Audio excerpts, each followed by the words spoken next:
उत्तराधीन सूत्र के 28वें वाक्य अध्ययन में 5वीं गाथा में आया है,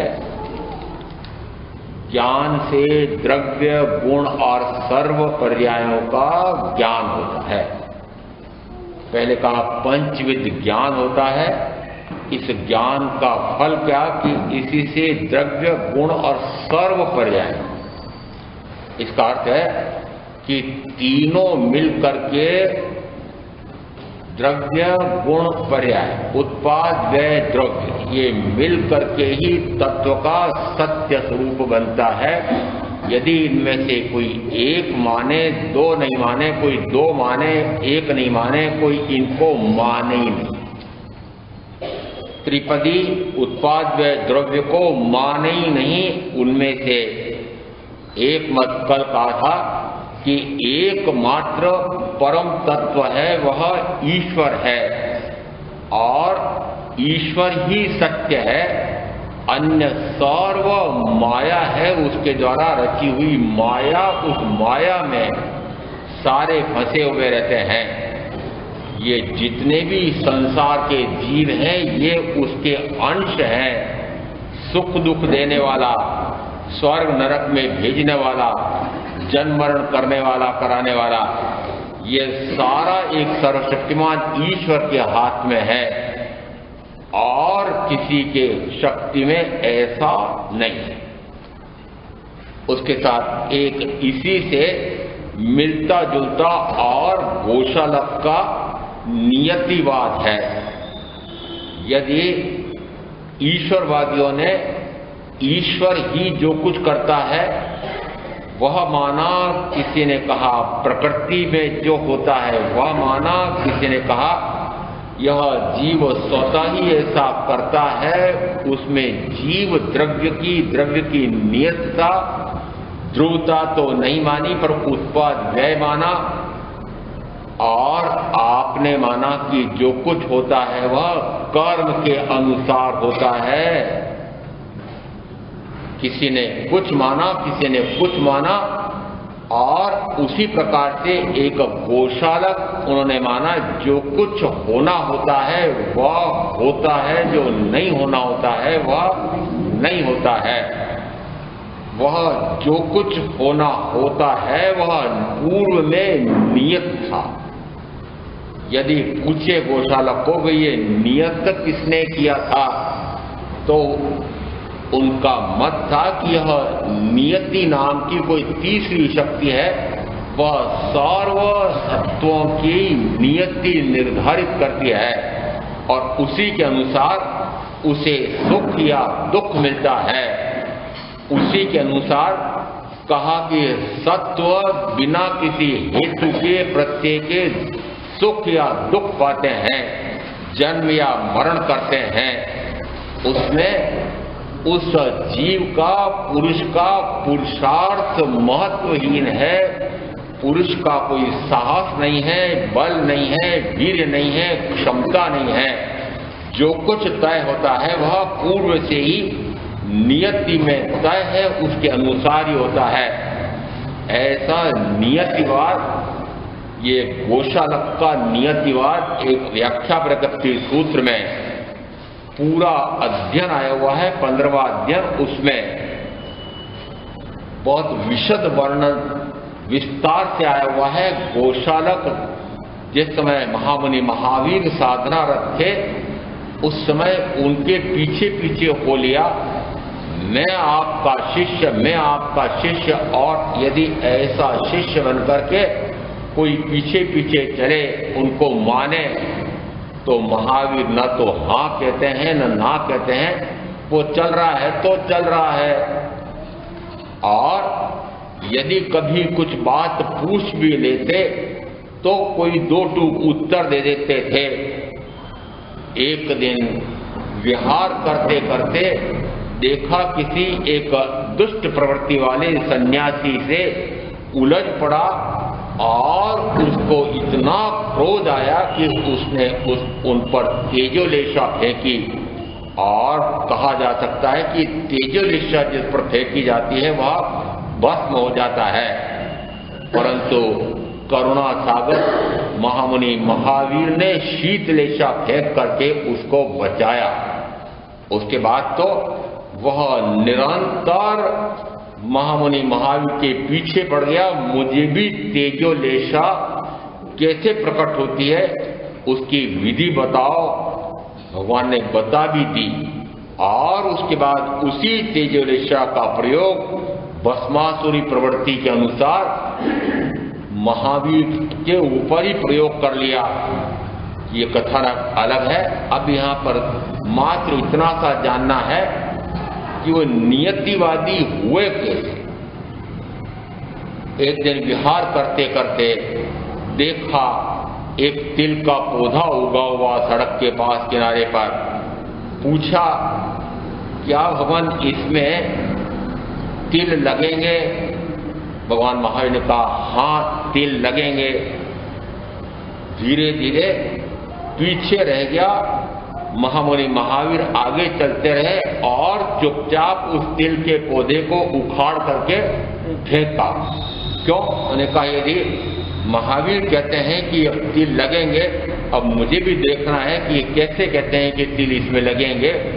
उखाड़ करके फेंक दिया और फिर कभी 2-3 महीने बाद विहार करते करते उसी मार्ग से चल रहे थे और उसने देखा उस तिल में तो, उस पौधे में तो तिल लगे हैं।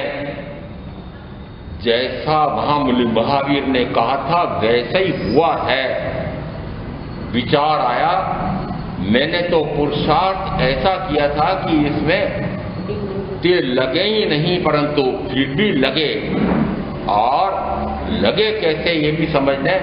जैसे उसने उखाड़ा तो जड़ में थोड़ी सी मिट्टी लगी रह जाती है, फेंका तो जहां पर गिरा वहां पर भी मिट्टी है, फिर थोड़ी सी बूंदा बूंदी हुई, बाद में बरसात पानी का अवसर मिल गया और वह वहां पर जम करके बड़ा हुआ और जैसा भगवान ने कहा था वैसे तिल भी लगे थे। उसी पर से नियतिवाद बना कि मैंने तो पुरुषार्थ उल्टा किया था, परंतु जैसा नियत होता है वैसा ही होता है। पुरुषार्थ कैसा किया था कि उसमें तिल लगे ही नहीं, इस प्रकार का उल्टा पुरुषार्थ किया, परंतु नियति में तो उसमें निश्चित था कि तिल लगेंगे। तो सिद्धांत बना कि जैसा नियत होता है वैसा होता ही होता है। यह नियतिवाद इतना आकर्षक है कि आज भी आप भी इस नियतिवाद से प्रभावित होते हैं। तो उस समय के भाई बहन प्रभावित क्यों न रहे हों।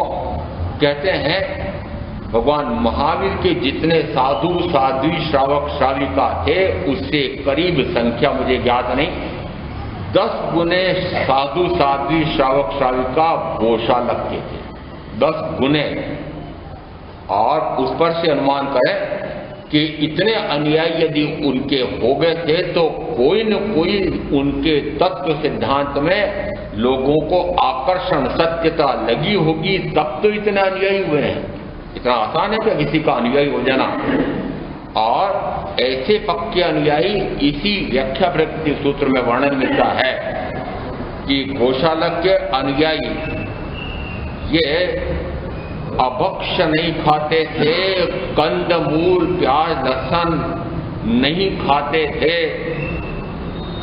बैलों की खस्सी नहीं कराते थे, कर्मादानी धंधे नहीं करते थे।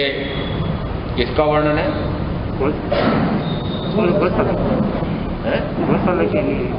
गौशालक भगवान महावीर का आराधक के विराधक, विराधक और विराधक के अनुयायी कैसे? विराधक के अनुयायी कैसे? और अब आप अपने आप को जो भगवान महावीर के आराधक कहते हो वे कैसे, जरा तुलना करना। अभक्ष भक्ष का आपके विचार है, विवेक है? जो खा रहे हैं वह भक्ष है कि अभक्ष है? विचार है क्या आपको? विवेक है क्या? सारे जैनियों के यहाँ जितने भाई बहन बैठे हैं, यहाँ जितने जैन कुल में उत्पन्न हुए हिरणमगरी 4 में उनके यहाँ पर जमीकंद लेस मात्र भी घर में आता ही नहीं। यदि विराधक गोशालक के अनुयायी ऐसे थे तो तीर्थंकर महावीर के अनुयायी कैसे होने चाहिए, उनके क्या कहने हैं, उनके क्या कहने हैं, मैं बता दूं उनके क्या कहने हैं। जिस समय गोचिर जाता हूं मैं ध्यान भी रखता हूं, एक 3-4 खंड का ऐसा सब्जियों का पूरा कोने में टोकरे पड़े रहते हैं और उसमें ढेरों प्याज और ढेरों आलू और लहसुन भी है पड़ा रहता है। किसके यहाँ? महावीर के नहीं आया क्या? धिक्कार है।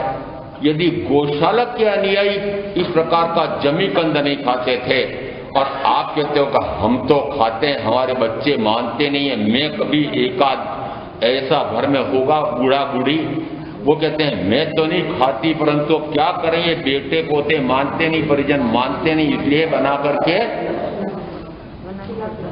खिलाते हैं। खाना और खिलाने में कोई अंतर है? जो पाप खाने में है क्या खिलाने में? आपके 3 करण 3 योग से पाप का संबंध कहलाता है। वह पाप करूं नहीं, कराऊं नहीं, कर्तव्यों का अनुमोदन करूं नहीं, मन से वचन से काया। आप अनुमोदन ही नहीं, उसको खिला भी रहे हैं और जो बना करके खिला रहे हैं तो क्यों खिला रहे हैं? मेरा बेटा है, मेरी बेटी है, इसको अच्छे लगते हैं, मेरा तो कर्तव्य है, धर्म है, भाई जो इनको पसंद हो क्या करो, खिलाओ, मरो। मेरे बच्चे कहते हो आप, ये आपके बच्चे हैं, जो आपकी माने नहीं, आपकी विपरीत चले, आपके बच्चे कहलाते हो। दूसरा आया उसमें कि वे बेलों की खस्ती नहीं करते थे। ये जो श्रावक व्रत लेते हैं उसमें पहला अहिंसा अणुव्रत है और उसमें आपके अतिचार में प्रतिक्रमण करने वाले क्या बोलते हो? बोलते हो कुछ? क्या बोलते हो? अतिचार में क्या बोलते हो? अरे उनको नपुंसक बनाने की क्रिया की कराई हो, वह भी आपके अतिचार में आता है। उससे वे दुखी होते हैं, इसलिए दूसरे जीवों को दुखी करने का कार्य गौशालक के अनुयायी नहीं करते थे।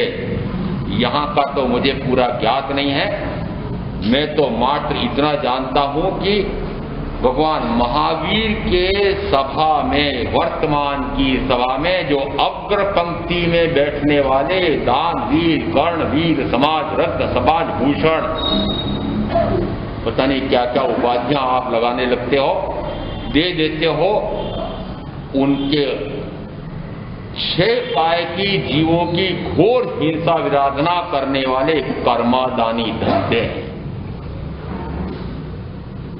7वें व्रत में आपके 5 तो अतिचार 7वें व्रत के आए हैं और उसके बाद और कौन से आए हैं जरा बताना।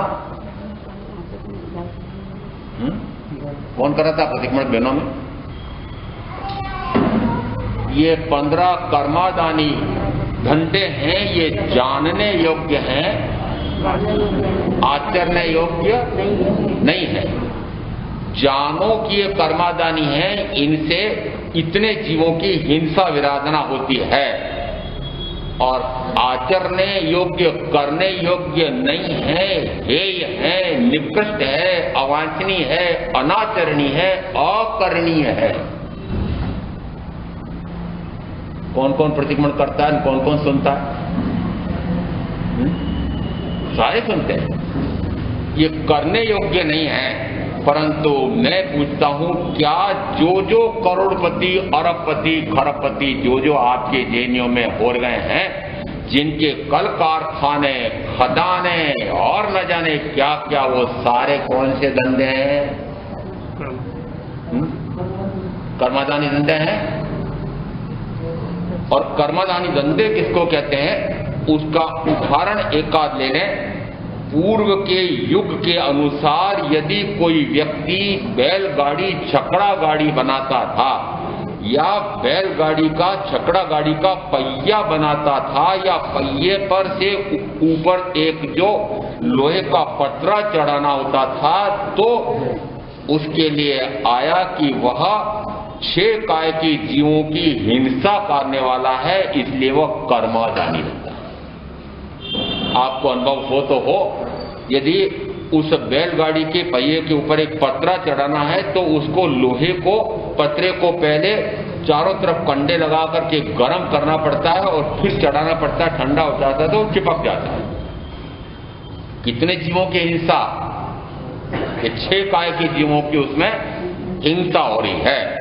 अब उसमें यदि बैलगाड़ी के छकड़े के पहिया बनाने के लिए, मरम्मत करने के लिए भी यदि वह कर्मादानी धंधे की परिभाषा में आता है, तो फिर आपके जिन के ये भव्य स्वचालित कल कारखाने हैं, बड़े बड़े संयंत्र लगे हुए हैं, बिजली से चलते हैं, और यदि बिजली को या जिस समय वे लोहे के कारखाने या और धातुओं के कारखाने, उसके पतरे बनाने वाले, बर्तन बनाने वाले, विविध प्रकार की वस्तुएं बनाने वाले, किवाड़ बनाने वाले, ये जितने जितने कारखाने हैं उसमें अग्निकाय की हिंसा विराधना कितनी, जरा अपना उस विद्युत मंडल का देयक देखो तो प्रति माह लाखों रुपए का, हजारों रुपए का उसका देयक होता है। कितना विद्युत काय का, अग्निकाय का, हिंसा विराधना का कार्य कर रहे हो,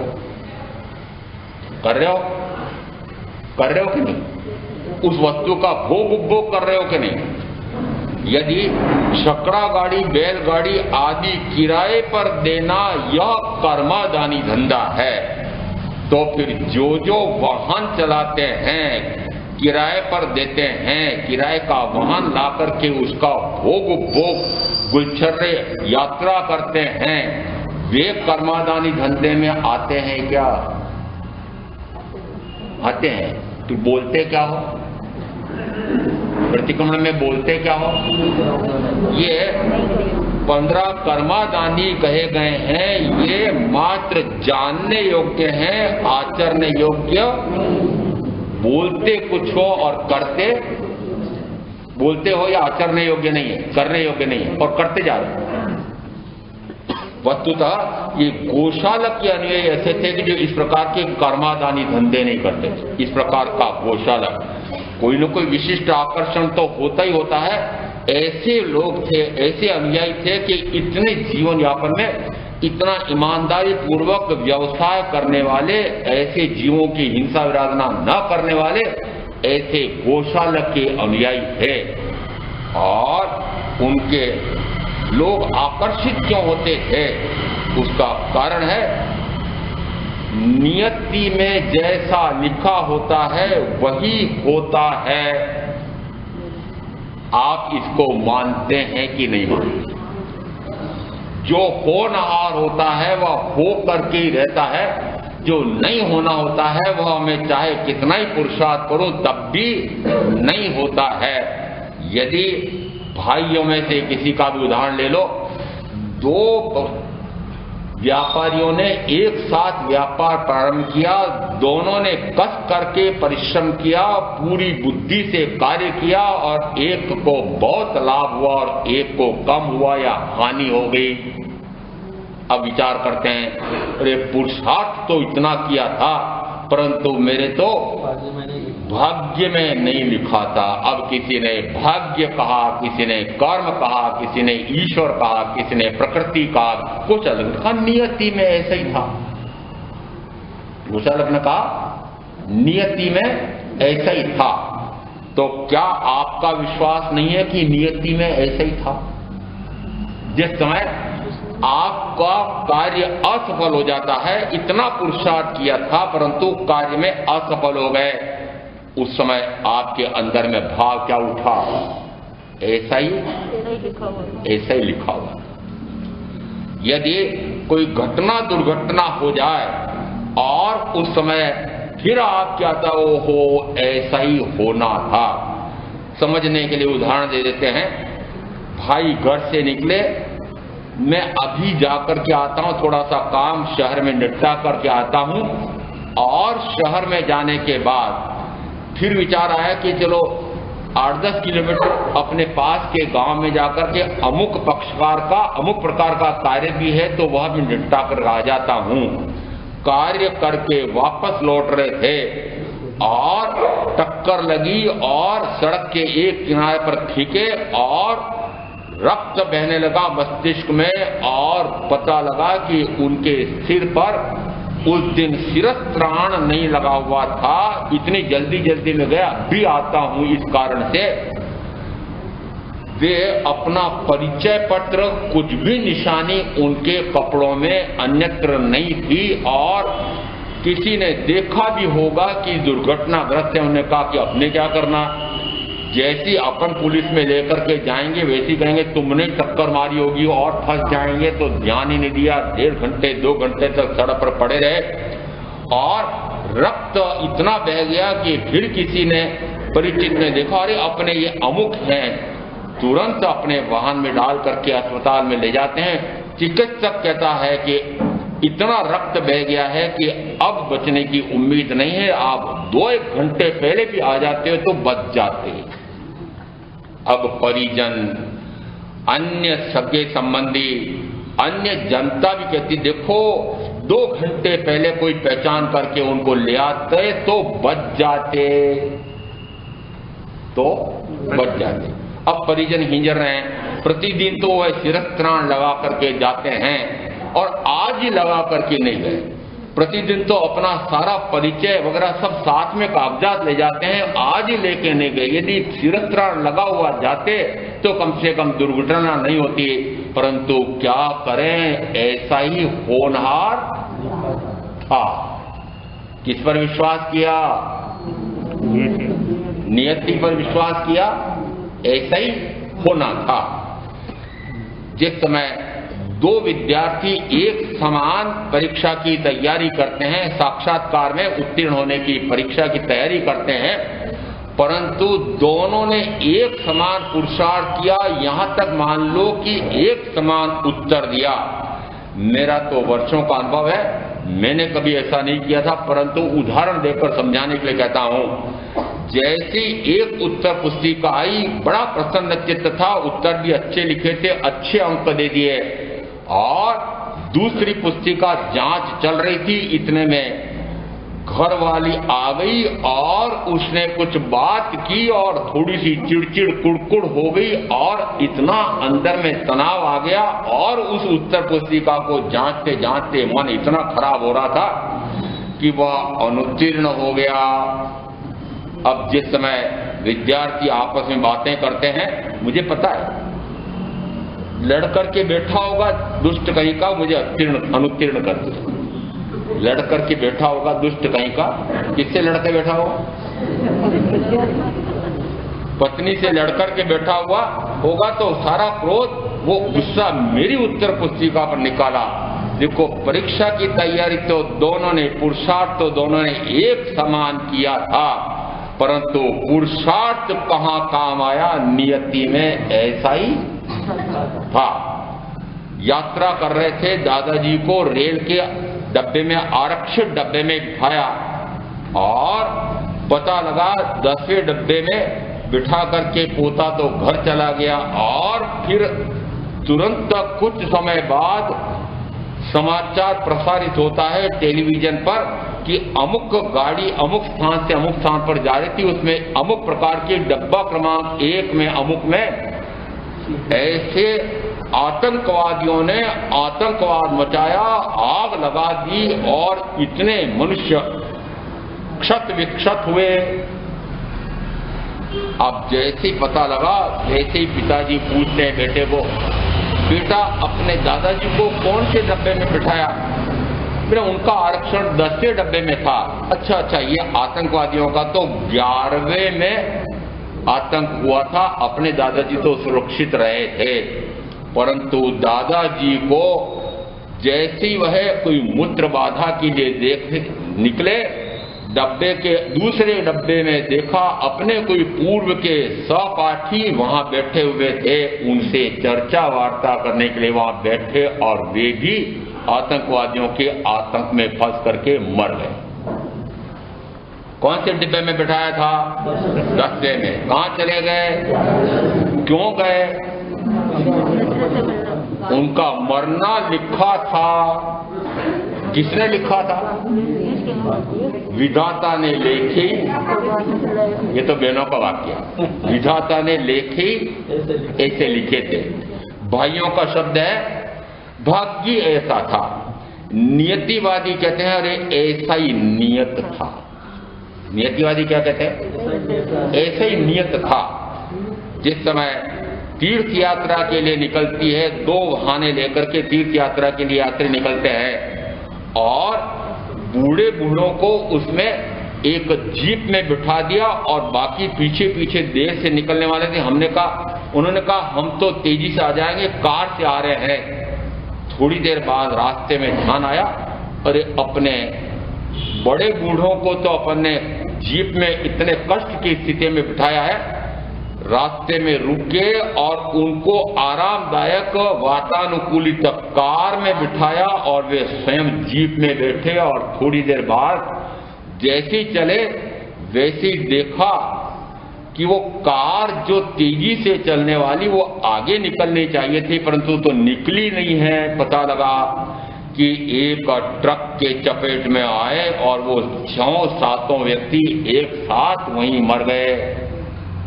अब देखो, वो जो अपने बड़े बूढ़ों को बढ़िया कार में बिठा करके जो चले थे, वो कहते हैं ओहो इससे तो अच्छा था अदला बदली नहीं करते तो ऐसा तो नहीं होता।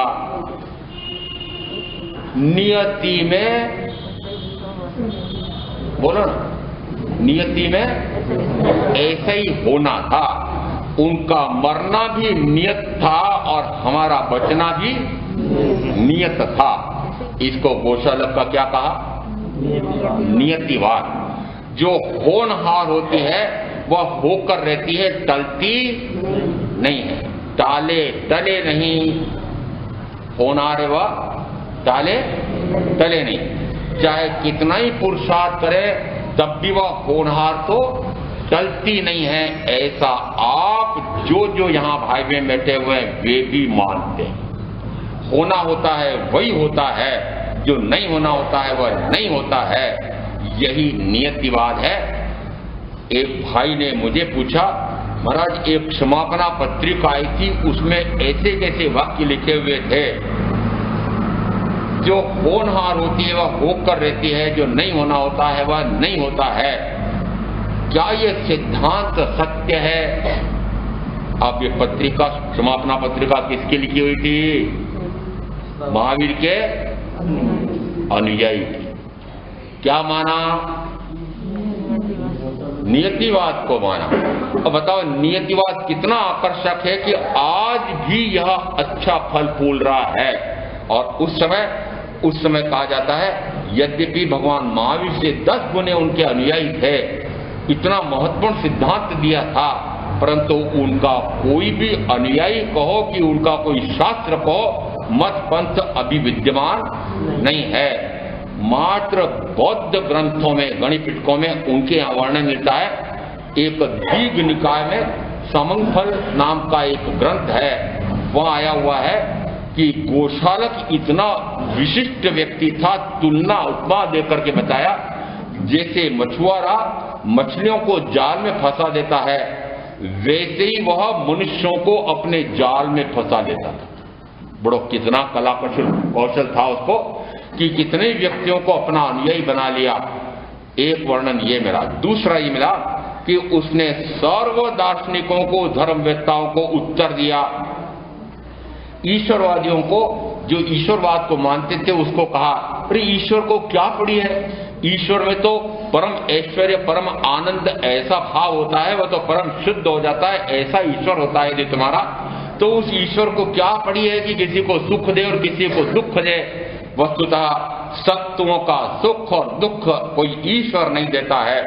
वह तो नियति ने तय कर रखा होता है, वैसा ही उनको सुख या दुख मिलता है, जन्म और मरण होता है, ईश्वर इसमें कुछ नहीं करता है। ऐसा ईश्वरवादियों को उत्तर दिया। स्वभाववादियों को उत्तर दिया कि यदि दो व्यक्तियों का स्वभाव एक जैसा है तब भी उनके पुरुषार्थ में, उसके फल में भिन्नता पाई जाती है। यदि एक ही मां के उदर से निकलने वाले दो बच्चे हैं परंतु फिर भी उनके दोनों में अंतर है, यहां तक कि वो दो भाई या दो भाई बहन वे जुड़वा संतानें हैं, पेट में रहे तब भी समान आहार, समान आचार विचार, सब मिलाकर संस्कार भी वैसे ही मिले होंगे और बाहर आने के बाद भी एक ही मां का स्तनपान कर रहे हैं, एक ही थाली में वर्षों दोनों ने खाया है, परंतु दोनों के नियति अलग अलग है। इसका अर्थ है स्वभाववादियों को कार्य स्वभाव से क्या होता है, वस्तुतः जिसका जैसा नियत होता है वैसा ही होता है। कालवादियों को उत्तर दिया।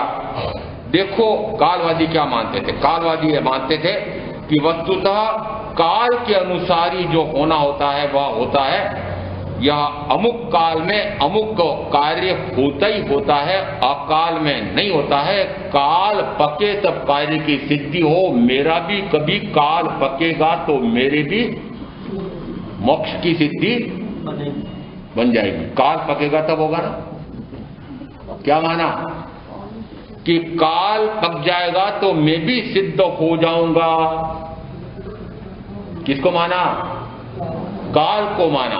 और देखो पांचवा आरा है, इसका अर्थ काल का कितना महत्व है कि पांचवें आरे में इस काल में भरत क्षेत्र में कोई मोक्ष नहीं जा सकता है। देखो काल की बाधा है।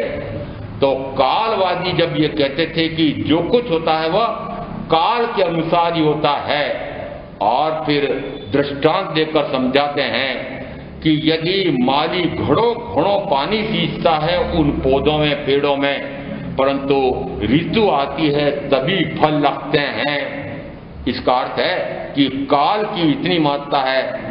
गोशालक कालवादियों को कहता है काल तो कुछ नहीं करता है, वस्तुतः वह नियति ही तय करती है। ऐसा कालवादियों को उत्तर दिया। भगवान महावीर पुरुषार्थवादी कहे जाते हैं। पुरुषार्थवादियों को भी उसने उत्तर दिया कि पुरुषार्थ से क्या होता है, यदि घड़ों घड़ों पानी भी सींचे तब भी फल तो नियत होगा, उसी समय उस पर लगेगा। नियति ने जैसा तय किया होगा वैसा ही होगा। तुम पुरुषार्थ से कुछ नहीं कर सकते। मनुष्य में न बल है, न वीर्य है, न साहस है, कुछ भी करने की शक्ति नहीं है। वस्तुतः वह जो कुछ होता है वह नियति के अनुसार होता है। तो पुरुषार्थवादियों को भी उत्तर दिया। ऐसा प्रत्येक दार्शनिक को उसने उत्तर दिया। इसका अर्थ है कि कितना चिंतन रहा होगा कि सारे दार्शनिकों को उत्तर देकर कहा कि देखो अपने अनुभव में आता है कि नहीं आता है कि जो कुछ पूर्व में नियत किया हुआ है वही होता है, यदि नहीं होना होता है तो नहीं होता है। एक जैसी घटना है, एक जैसी घटना। यदि भूकंप आता है, जिस समय भूकंप आया उस समय कहते हैं 10-10, 15-15, 20-20 मंजिल के मकान ये जमींदोज हो गए, और कच्छ में ऐसे करोड़पति अरबपति भी खाकपति हो गए, या तो बचे ही नहीं या बचे तो फिर वे कंगाल ऐसे भिखमंगे जैसे हो गए।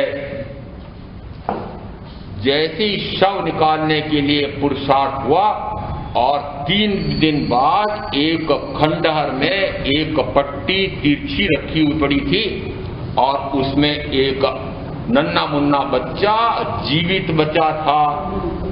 देखो इतने मर गए परंतु इसका जीना नियति में तय था, ये बच गया। जिसका बचना होता है वह बचता है, जिसका मरना होता है वह मरता है। नियति में ऐसा ही लिखा था, नियति ने तय कर रखा था, वैसा ही होता है।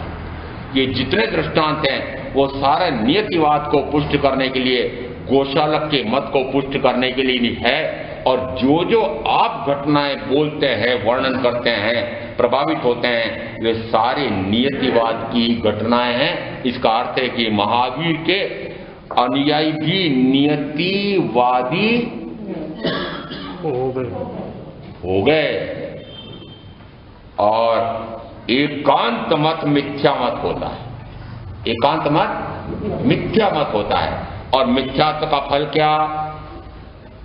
अनंत जन्म मरण का अनंत दुख। ये जरा से मिथ्यात्व से अनंत जन्म मरण। जिस समय मुझे किसी भाई ने जब प्रश्न किया था कि बताओ महाराज कि यदि उस जैन भाई ने ऐसा लिखा तो क्या वह सत्य लिखा? मैंने कहा हाँ, सत्य लिखा था। महावीर को पूछा भगवान आप भी नियतिवाद को मानते हैं क्या? तो महावीर कहते हैं हाँ। महावीर कहते हैं मैं भी मानता हूं, परंतु महावीर कितने विचित्र हैं या विशिष्ट हैं, आप समझे कि नहीं समझे? महावीर ने किसी भी दार्शनिक को, किसी भी धर्मवेत्ता को यह नहीं कहा कि तुम मिथ्या मानते हो। यदि मेरे सभा में कोई मंदिरवासी बैठा हो तो मैं उसको कहूंगा कि तुम क्या मिथ्यात्व में पड़े हुए हो, ये मुपत्ति घुटने पर रख रखी है और बांधते क्यों नहीं? जीवों की हिंसा विराधना तो चल रही है। और जिस समय मंदिरवासी मुझे कहा क्या मिथ्यात्व पाल रखा है, ये मुपत्ति बांधने से तो न जाने कितने जीवों की हिंसा विराधना, ये समूर्तिम जीव थूक से उड़ उड़ करके इस पर जमा होते रहते हैं, मरते रहते हैं, पैदा होते रहते हैं, मरते रहते हैं। वह मुझे कहता है तुम मिथ्यात्व हो, मैं उसे कहता हूं तुम मिथ्या। तीसरा व्यक्ति क्या कहेगा? दोनों मिथ्यात्व। तीसरे व्यक्ति की दृष्टि से क्या होगा? दोनों मिथ्यात्व। एक महावीर के ही मानने वाले भिन्न भिन्न संप्रदाय के, एक संप्रदाय वाला दूसरे संप्रदाय को मिथ्यात्व कहता है, दूसरे संप्रदाय वाला पहले संप्रदाय को मिथ्यात्व कहता है, और महावीर किसी अन्य मती को भी नहीं कहते हैं कि तुम मिथ्यात्व। गोशालक जैसे को महावीर कहते हैं नहीं, तुम सत्य कहते हो, तुम सत्य कहते हो। परंतु अब देखो, परंतु महत्वपूर्ण होता है। परंतु यह नियति किसी और तीसरी शक्ति ने नियत नहीं की है, वह मेरी नियति मैंने पूर्व के इसी भाव में, पूर्व के भाव में, पूर्व के भवो भाव में नियत की थी। नाम, गोत्र और आयुष, ये तीन कर्म तो मैंने पूर्व में उपार्जित किए थे, उसी के कारण से यह शरीर प्राप्त हुआ। नाम कर्म से उच्च सहनन, वज्र ऋषभ नाराज सहनन उत्कृष्ट से उत्कृष्टतम कहलाता है। ऐसे 6 प्रकार के सहनन, 6 प्रकार के संस्थान, उसमें समचतुरस्र संस्थान सर्वोत्कृष्ट होता है। यदि पूर्व के भाव में नाम कर्म उपार्जित किया था, उसके अनुसार यदि शरीर का सहनन संस्थान निकृष्ट बांधा हो, अब कितना ही पुरुषार्थ करो, बढ़िया बनेगा? बना सकते हो कि नहीं बना सकते? यदि पूर्व के भाव में गोत्र कम नीचा बांधा तो लोग निकृष्ट दृष्टि से, नीची दृष्टि से, हे दृष्टि से अनादर करते हुए पुकारेंगे। ऐसा यदि पूर्व में नियत किया था तो वैसे ही फल आता है। यदि आयुष कर्म छोटा बांधा हो तो जिस समय वह पूरा होना होता है वह हो ही जाता है। इसका अर्थ है कि ये तीनों मैंने ही नियत किए थे। वेदनी में से 2 साता या असाता, यदि साता आ रही है तो कहें कि असाता आ रही है तो कहें, वह किसी और ने तय नहीं किए, ना तो किसी ईश्वर ने, न किसी देवी देवता ने, न प्रकृति ने, न नियति ने, मैंने ही नियत की है। मैंने कैसे नियत की? वर्तमान के क्षण के पूर्व में, इसी भाव में, पूर्व के भाव में, पूर्व के भो भाव में मैंने जो पुण्य और पाप का सातावेदनी असातावेदनी कर्म का बंध किया, उसके अनुसार वैसा का वैसा फल आता ही आता है। टाले टलता नहीं है। बोलो, आप भी बोलो, टाले टाले टलता नहीं है। जैसा कर्म का बंध किया होगा वैसा का वैसा मैंने स्वयं ने नियत किया है, वह फल तो आएगा, फल नहीं टलेगा। कर्म का जो बंध है उसका फल नहीं टलेगा, जैसा बांधा है वैसा का वैसा फल आएगा, टाले टलता नहीं। इसका अर्थ है एक संशोधन हुआ गोशालक के नियतिवाद में और महावीर के नियतिवाद में, एक संशोधन हुआ। गोशालक का कहना है वो नियति किसी तीसरी शक्ति ने तय कर रखी है, महावीर कहते नहीं, वो मैंने ही तय की थी। नियति तो तय हुई मेरी, परंतु तय किसने की? मैंने की। थोड़ा सा अंतर हो गया। निश्चित है कि यदि मैंने ऐसी नियति तय की है कि मुझे चाहे यश का कार्य करता हूं तब भी अपयश मिलता है, अपयश का काम करता हूं तब भी यश मिल जाता है। यदि मैं किसी को दुष्ट वचन बोलता हूं, यदि उल्हाना उपालंब देता हूं तब भी उसको अच्छा लगता है, और यदि मैं अच्छी बात कहूं तब भी उसको बुरा लगता है। यह मैंने पूर्व में नाम कर्म में ऐसा सुभग नाम कर्म, दुर्भग नाम कर्म, उसी प्रकार से मैंने ऐसा पूर्व में यश कीर्ति नाम कर्म, अपयश कीर्ति नाम कर्म ऐसा पूर्व में उपार्जित किया है। तो उस कर्म को मैंने पहले नियत कर लिया था। यदि मैंने अपयश नाम कर्म बांधा था तो यश कहां से मिलेगा? क्या बांधा था? यदि यश नाम कर्म बांधा हो और कितने उल्टे सीधे काम करे तब भी उसको यश मिल जाता है, तो उस पूर्व के नियति के अनुसार ही हुआ। पर वो नियति किसने निर्धारित की? मैंने स्वयं। तो एक संशोधन तो पूर्व में हो गया, नियतिवाद में एक संशोधन पहले कि नियति तय में जीव स्वयं करता है।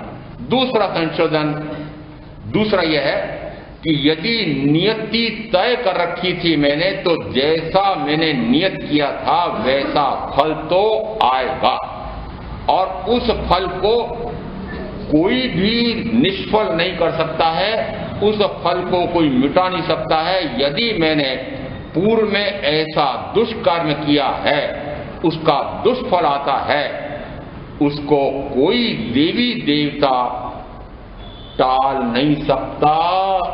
सुख को दुख में और दुख को सुख में क्या बोले? बदल नहीं सकता। फिर देवी देवताओं की इतनी मान्यता कैसे करते हो? अर्चना कैसे करते हो? अभ्यर्थना कैसे करते हो? ये मां लक्ष्मी देवी, मां लक्ष्मी को प्रसन्न करने के लिए पूजा क्यों करते हो?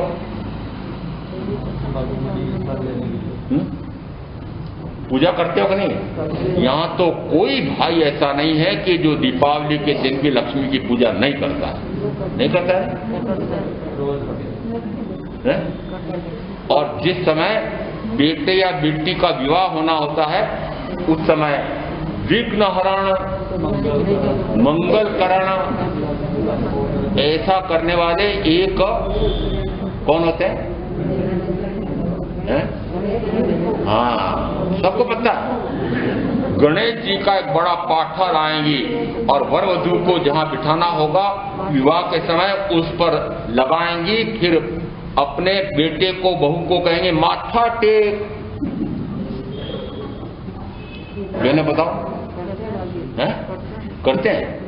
यदि देवी देवता को प्रसन्न करने के लिए आप ये सारे कर रहे हो तो क्यों कर रहे हो?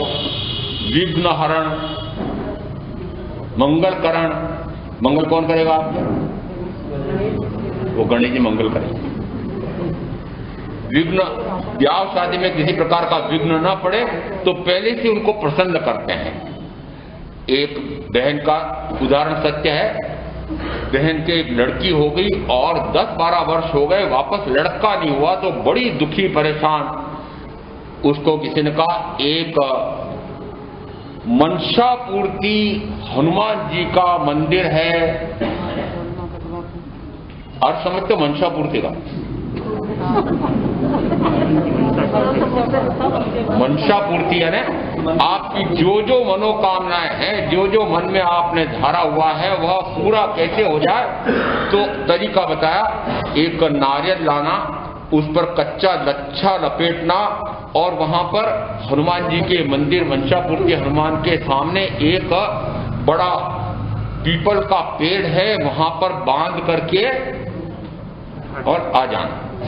बहन ने तरीका पूरा किया, विधि सम्मत किया और फिर ये मनोकामना करके आ गई कि यदि मेरे लड़का हो गया तो मैं 1.25 मन का लड्डू चढ़ाऊंगी और हर मंगलवार शनिवार को तेजी पूजा अर्चना करने आऊंगी, नारियल फोड़ूंगी, बांटूंगी। ये उदाहरण किसका दिया मैंने?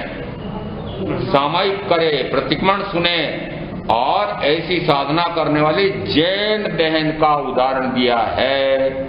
अभी आवाज क्या आई थी कि जो कुछ होता है मेरे कर्म के अनुसार होता है, कोई देवी देवता उसमें कोई परिवर्तन नहीं कर सकता है और उसके मंशा की पूर्ति हो गई, लड़का हो गया। और मुझे पता है कि पवन पुत्र हनुमान ये पूर्ण ब्रह्मचारी थे। लड़का किसने दे दिया? बताओ, कैसी किसी धारणाएं, कैसी किसी मान्यताएं, घोर मिथ्यात्व पाल रखा है। ये देवी देवता मेरा भला कर सकते हैं, कोई बुरा कर सकता है, ऐसी मान्यता ये कितनी मिथ्या मान्यता है। यदि मैंने कोई कर्म का उपार्जन कर रखा है तो उस कर्म के फल में तीर्थंकर भी परिवर्तन करने में सक्षम है। कौन? भगवान मोई के कैसे तारोगे, बहुत की अपराध बोलते हो ना, प्रतिक्रमण का मैंने बहुत अपराध किए हैं, आप तो मुझे फिर भी तार देना, ये आपकी मैं इसीलिए स्तुति कर रही हूं।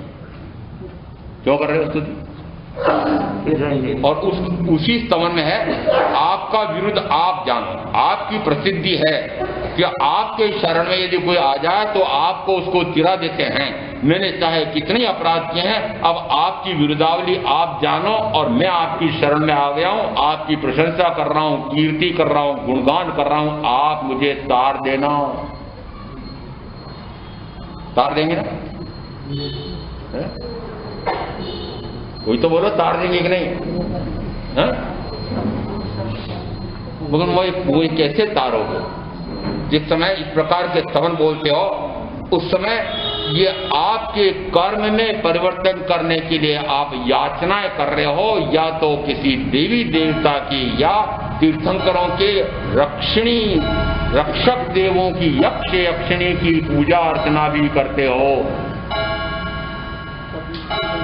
पद्मावती देवी की तो पूजा नहीं करता ना भैया? करते हैं महाराज। पद्मावती देवी की विशेषता है वो भगवान पार्श्वनाथ की सम्यक की देवी है और उनकी सेवा में रहती है। इस कारण से उनको रिझाने से, उनको फुसलाने से, उनकी स्तुति करने से, उनके गुणगान करने से क्या हो जाएगा? मेरे दुख दर्द दारिद्र क्या मिट जाएगा? रोग शोक दुख दारिद्र मिट जाएगा। इसलिए आप ऐसे देवी देवताओं की याचना करते हैं। तो बताओ, आप जो कर्म बांधा है उसको निष्फल करने के लिए सारे कारनामे कर रहे हो। अन्याय किसके हो? महावीर के कैसे हुए? महावीर के कैसे हुए? वस्तुतः जो कर्म मैंने पूर्व में बांधे हैं, मैंने स्वयं ने वो अपना सुफल या दुष्फल नियत कर दिया था। वह जो मैंने नियत किया था, जो होना मैंने तय किया था वही होगा, जो नहीं होना मैंने तय किया था वह नहीं होगा, ऐसा मैंने स्वयं ने तय किया। अब कहा कि उसको निष्फल करने के लिए कोई भी समर्थ नहीं है। अब महावीर की एक विशिष्ट बात यहां देखने की है, वही समझने की है। मोक्ष का मार्ग एक तरह से मोक्ष की प्राप्ति का उपाय है। यद्यपि मेरे कर्म को और कोई तो निष्फल नहीं कर सकता, परंतु महावीर कहते हैं, हे जीवों, हे मनुष्यों, तुम चाहो तो उसको निष्फल कर सकते हो। नियति तो मैंने तय कर ली थी, अब उदाहरण से समझना हो, एक खोटी नियति मैंने तय कर ली और उसी के कारण से, उस खोटी नियति के कारण से अब मेरे असाता आती है, कलंक आता है, गालियां देते हैं, ऐसा दुष्फल आ गया है, शरीर में रोग आ जाता है। दुष्फल किसका? अपने द्वारा उपार्जित पूर्व के नियत कर्म का। अब उस नियत कर्म का फल आया, क्या मैं उसको निष्फल कर सकता हूं?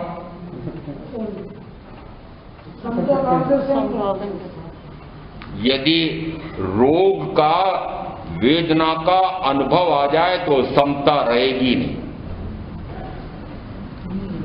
इसका रोग का अनुभव भी आ रहा हो और समता आ जाए, ऐसा नहीं होता है।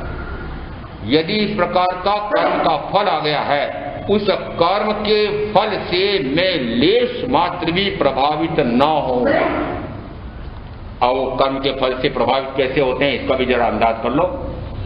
यदि पूर्व के भाव में, पूर्व में आपने खूब साता वेदनी कर्म का बंद किया है, बढ़िया कोठियां हैं, बंगले हैं, 5 इंद्रियों के भोगों की खूब सामग्री है, व्यापार व्यवसाय खूब बढ़िया चल रहा है, मजे, राम जी राजी है, फल आया, क्या करते हो उस फल का? भोग रहे। यदि कर्म के फल को भोगा, मजा लिया, तो पुनः 7-8 प्रकार के कर्म का बंद कर दिया। उसी प्रकार से यदि कोई सारे ने सारी साता ही साता बांधी हो, ऐसा नहीं है, असाता भी बांधी होगी, क्योंकि जिस समय शरीर में रोग आते हैं, दुख आता है, दारिद्र्य आता है, बाहर में कोई संकट बाधा आती है, परिजनों को कोई हानि होती है, धन व्यापार की हानि होती है, उस समय क्या मानना कि असाता वेदनी या पाप का मेरा ही नियत कर्म का फल आया है। उस समय क्या करते हो? आया करते हो, आर्ध्यान करते हो, किंजरते हो, रोते चीखते हो, नए कर्म बांधे। क्या किया? नए कर्म बांधे। अब इसको निष्फल कैसे करें? यदि पूर्व का मेरे द्वारा ही नियत कर्म का फल आया है, वह साता रूप में आया है, यदि उस साताजन्य सुख का अनुभव न करूं और आत्मा के अपूर्व आनंद में ही मग्न रहूं, तो वह मेरा ही नियत कर्म निष्फल हो गया। मेरा ही नियत कर्म निष्फल हो गया। कैसे निष्फल हो गया? कर्म ने आकर के फल दिया, उस कर्म के अनुसार मैंने कोई भी कार्य, क्रिया, प्रवृत्ति नहीं की। कर्म का क्या हुआ? नियत कर्म था, मेरा ही नियत किया हुआ कर्म था। अंतर देखना, गोशालक कहते हैं कि जैसा होना होता है, जैसा नहीं होना होता है, वैसा ही होकर रहता, उसमें कोई परिवर्तन करने में सक्षम नहीं है। मैं सक्षम हूं कि नहीं? कैसे? कि उस कर्म के फल के अनुसार कार्य, क्रिया, प्रवृत्ति ना करूं तो वह कर्म निष्फल हो गया, नियति निष्फल हो गई। यदि असाता वेदनी कर्म के उदय से, पाप के उदय से कोई रोग आ गया है, कष्ट आ गया है, उपसर्ग आ गया है, बाधा आ गई है और वह कर्म का फल दे रहा है कोई निमित्त बन करके, और मैं आत्मा में लीन हो जाऊं, तो वह कर्म निष्फल। नियतिवाद महावीर भी मानते हैं, एक बात पहले जोड़ते हैं, एक बात बाद में जोड़ते हैं, तो वह नियतिवाद पक्का हुआ। इसका अर्थ है कि नियतिवादी महावीर नहीं है, परंतु एक अपेक्षा से महावीर भी नियतिवादी है, दूसरी अपेक्षा से महावीर पुरुषार्थवादी। जिस समय घोषणा हुई एक दिन पहले, तुम्हारे नगर में ऐसे महाश्रमण, महानिर्ग्रंथ, ऐसे परम ज्ञानी आएंगे और उनकी सेवा परिउपासना करना और प्रवचन सुनने का आनंद लेना, ऐसी देववाणी हुई। और एक भगवान महावीर के 10 श्रावकों का वर्णन उपासक विशाल सूत्र में मिलता है। उसमें एक शब्दाल पुत्र का भी वर्णन है। शब्दाल पुत्र आजीवक मंखली गोशालक के पक्के अनुयायी श्रावक थे। उन्होंने कहा, वो ऐसे महानिर्ग्रंथ महाश्रमण तो मेरे परम आराध्य गोशालक यही हैं। दूसरे दिन जैसे देखा, सारी नगरी के भाई बहन सड़कों पर से रेला का रेला निकल रहा है, सारे समोचरण में जा रहे हैं। उन्हें कहा वो मेरे परम आराध्य आज आए हैं, वे भी सबके साथ चल दिए और जैसी समोचरण में जाकर के बैठते हैं, उन्हें कहा ये तो कोई और बैठे हुए हैं, और आ गए तो बैठ गए। और जैसे जैसे तीर्थंकर महावीर तत्व का प्रतिपादन करते हैं, अब वो मिलाता जाता है। जिसने जो मत तय कर रखा है मताग्रही, जिसने जो हट पकड़ रखी है, मेरा मानना तो ऐसा है, या आप भले कितना ही कहें मैं तो ऐसा मानता हूं, हटाग्रही, जिसने जो कदाग्रह कर रखा है, वास्तव में तत्व का स्वरूप ऐसा है नहीं, परंतु कदाग्रह पकड़ रखा है, ऐसे हटाग्रही, कदाग्रही, मताग्रही, उनको कभी भी सत्य का स्वरूप ज्ञात नहीं हो सकता है। आप भी जिस समय प्रवचन में बैठेंगे उस समय आप मिलाएंगे। ये बात तो महाराज ठीक कह रहे हैं, ये बात ठीक नहीं कह रहे। मिलाता जाता है, जैसे जैसे मिलाता जाता है। हाँ, ये बात तो महावीर ठीक कह रहे हैं कि वस्तुतः जैसा नियत होता है वैसे ही होता है, नियति, ये सत्य कह रहे हैं। फिर कहा नहीं, यदि जीव चाहे, आप चाहो तो उस नियति को बदल सकते हो, अपना आत्मा का उत्थान, कर्म, बल, वीर्य, पुरुषाकार, पराक्रम, उससे उसको परास्त कर सकते हो। जैसे तीर्थंकर महावीर ने ऐसा प्रतिपादन किया, आत्मा के पुरुषार्थ की महत्ता का प्रतिपादन किया, उसी समय गोशालक के अंदर में अंतर्द्वंद चलता है। नहीं, ये बात ठीक नहीं करें। पुरुष तो, जीव तो निर्वीर्य है, बलहीन है, जो कुछ नियत होता था, नियति ने जैसा तय कर रखा है वैसे ही होता है, पुरुष के हाथ में तो कुछ भी नहीं है। ऐसा महावीर की बात को अमान्य, समोचरण पूरा होता है, सारे अपने अपने स्थान पर, स्वस्थान पर लौट जाते हैं। दूसरे दिन तीर्थंकर महावीर उनकी कुंभशाला में जाते हैं। अब देखो, बोध देने के लिए, एक व्यक्ति को भी बोध देने के लिए महावीर कहाँ चले जा रहे हैं? कुंभशाला, कुमारशाला, कि शब्दाल पुत्र की कुंभशाला में चले जाते हैं। और जाते ही पूछा कि भाई ये घड़े कैसे बनते हैं? उन्होंने कहा इस प्रकार की मिट्टी होती है, उस मिट्टी को ला करके फिर मैं छान छून करके, पानी मिला करके, गूंद गांध करके, ऐसा चाक पर रख करके, ऐसी एक प्रक्रिया करके ये कुंभ बनाते हैं, हूं बनाता हूं। अच्छा, फिर क्या करते हो? कि इस प्रकार से थाप थूप करके, फिर सुखा करके, पका करके ये कुंभ बने हैं। अच्छा, यदि तुम्हारे ये घड़े कोई फोड़ने आए, यदि तुम्हारी पत्नी के साथ कोई जार करने आए, तो तुम क्या करोगे? मैं मारूंगा, पीटूंगा, मार डालूंगा। मारूंगा पीटूंगा तो किसको कहा? कि जो मेरे घड़े फोड़ने आएगा उसको मार ही डालूंगा। कहा कि मेरी पत्नी के साथ ऐसा कुकर्म करना आएगा तो उसको तो मैं मार ही डालूंगा। महावीर बोलते हैं, अरे भाई शब्दाल, यदि इन घड़ों को बनना होगा तो बन जाएंगे, इनको फूटना होगा तो फूट जाएंगे।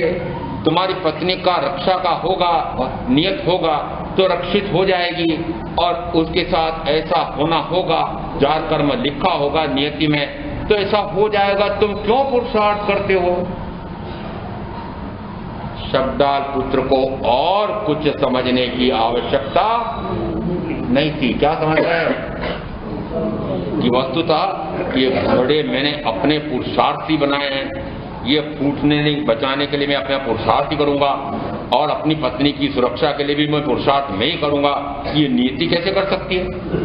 तुरंत उनका जो जरा सा एक मिथ्यात्व का अंश था, वो मिथ्यात्व टूटता है और सम्यक्त प्रकट होती है, और वे भगवान महावीर के श्रवणोपासक हो जाते हैं। जैसे ही गोशालक को पता लगा कि अपना एक पट्ट शिष्य गुरु तुरंत वापस जाते हैं उसको अपने संग में वापस मिलाने के लिए, और भगवान महावीर की प्रशंसा करने लगते हैं। वो देखो सर्वज्ञ हैं, वे सर्वदर्शी हैं, वे भव भव के जानने वाले अंतर्यामी हैं, ऐसा है, ऐसा है, ऐसी प्रशंसा। तो वस्तु तो वैसे प्रशंसा करने योग्य ही थे, परंतु वह तो झूठ मूठ प्रशंसा कर रहा था। और जैसी प्रशंसा की वैसी शब्दार पुत्र कहते हैं आप उनसे फिर शास्त्रार्थ क्यों नहीं कर लेते हैं? उन्होंने कहा मैं शास्त्रार्थ करूंगा तो वे बड़े विज्ञ हैं, वे महत्पुरुष हैं, वे ज्ञानी हैं, मुझे न जाने कहां कहां से शास्त्रार्थ में पछाड़ देंगे। ऐसे उन्होंने प्रशंसा सुनी और प्रशंसा सुन करके उन्होंने कहा आप मेरी कुंभशाला में विराजो, संस्कारक शैया संस्कारक देने के लिए प्रस्ताव रखा। अनुयायी किसके? महावीर के। और गोशालक कौन? विराधक। और विराधक को भी वे शैया संस्कारक दे रहे हैं, क्यों? मिथ्या तो नहीं लगेगा?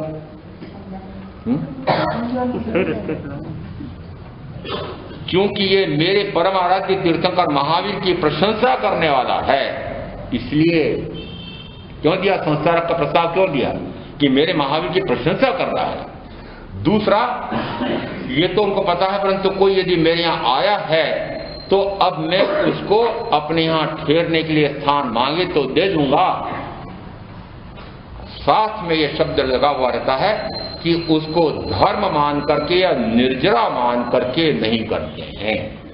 ऐसा ये नियतिवाद, जिस समय शब्दाल पुत्र के भी थोड़ा सा नियतिवाद था महावीर के तत्व को स्वरूप समझ करके, और उनका नियतिवाद फिर पुरुषार्थवाद में बदल जाता है, सम्यक्त प्रकट हो जाती है, और श्रावकत्व तो लेकर के ऐसी साधना करते हैं कि एक भाव करके मोक्ष चले जाए।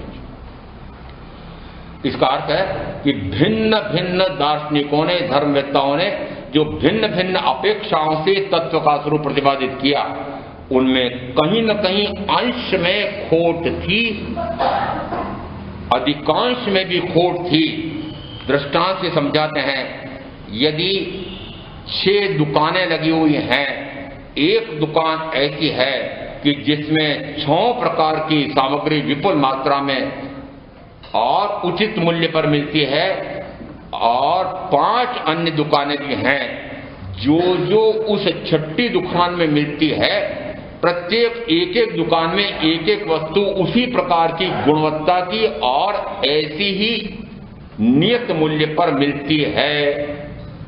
अब आपको यदि कोई वस्तु खरीदना हो तो कहां जाओगे?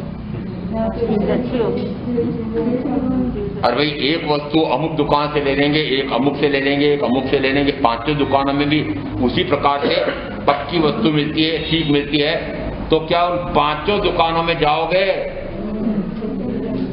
भगवान महावीर ने जो तत्व सिद्धांत दिया है, अंश अंश में अन्य 5 दार्शनिकों में भी सत्य है। वे भी सत्य कहते हैं, अंश में सत्य कहते हैं। महावीर पूर्णांश में पूर्ण कहते हैं। तो जहां पूर्ण सत्य मिल सकता हो वहां जाएंगे, कि जहां पर अंश सत्य मिलता हो वहां जाएंगे। परंतु आपकी परीक्षा तो मैंने कर ली।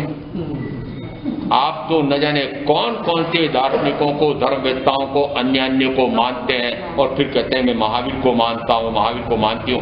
वस्तुतः